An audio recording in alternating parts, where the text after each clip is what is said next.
Hey guys, today I'm going to be talking about the latest Warner Brothers and DC animated film, Teen Titans: The Judas Contract. The story of this film is that the Teen Titans, comprised of Robin, Nightwing, Starfire, Raven, Blue Beetle, Beast Boy, and new addition Terra, must work together in order to stop the big bad Brother Blood as well as Deathstroke, who each have their own agendas for the Titans. Now, I've never really been a big fan of the Teen Titans, with exception to the early 2000s Cartoon Network series Teen Titans. Other than that, I really wasn't looking forward to this film as much as I've anticipated other Warner Brothers DC animated films like Flashpoint Paradox, Justice League Doom, Under the Red Hood, or The Dark Knight Returns. This film just wasn't like one of those films I was really anticipating, but I thought I'd give it a try to see if Teen Titans could be exciting for me.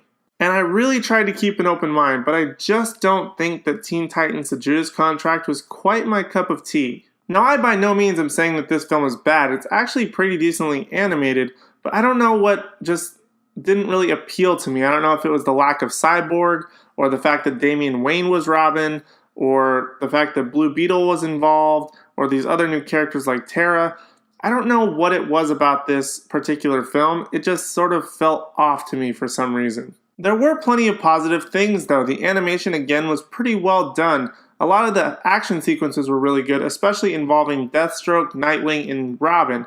If they had focused more on those scenes and storylines, I felt like this movie would have been a lot better. But because they focus on Terra primarily as the main focus of the entire film, and the Teen Titans sort of are not necessarily background, but they're not as involved, there's just something that felt off to me. I felt like that storyline between the Bat family, Damian Wayne, Nightwing, and even Deathstroke as a villain, was a lot more compelling, but it was more of a side thing and never really became a full-fledged part of the story. There were just a lot of subplots throughout this movie that I just feel like didn't have a big payoff, but the ones that were the most interesting were the ones that they glossed over the most, with in particular being in the opening scene, it takes place 5 years before what essentially is the main story of the movie, and it has characters like Kid Flash and Speedy involved. That was actually a lot more interesting. If that would have been the primary focus of the movie, 10 times more interesting than what the actual story was. But unfortunately, that was only like 3-4 minutes worth of action scene. And then we cut to 5 years later, and all the story that's happening now with Terra and all this other things just wasn't that interesting. The other storyline that was semi-interesting was that Dick Grayson's Nightwing was returning to the Teen Titans after leaving. Now, they don't really say where he went, what he was doing.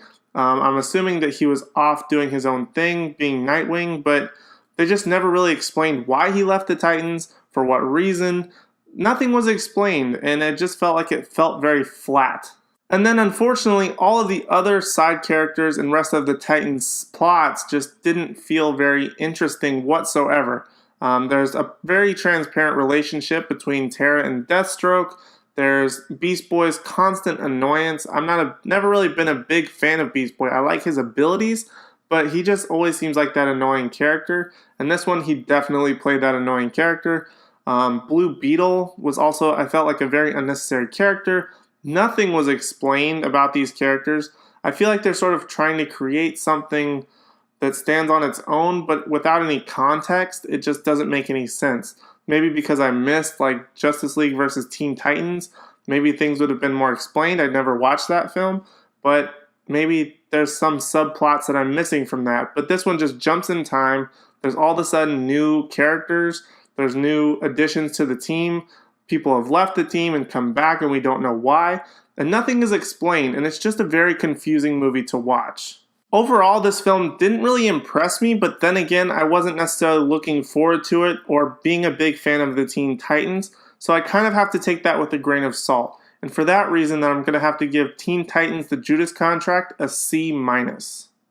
Again, I am not a big Teen Titans fan, so I wasn't really looking for certain things. It didn't really appeal to me. So maybe it's just something that I missed. Maybe other people will like it more. I'm not entirely sure.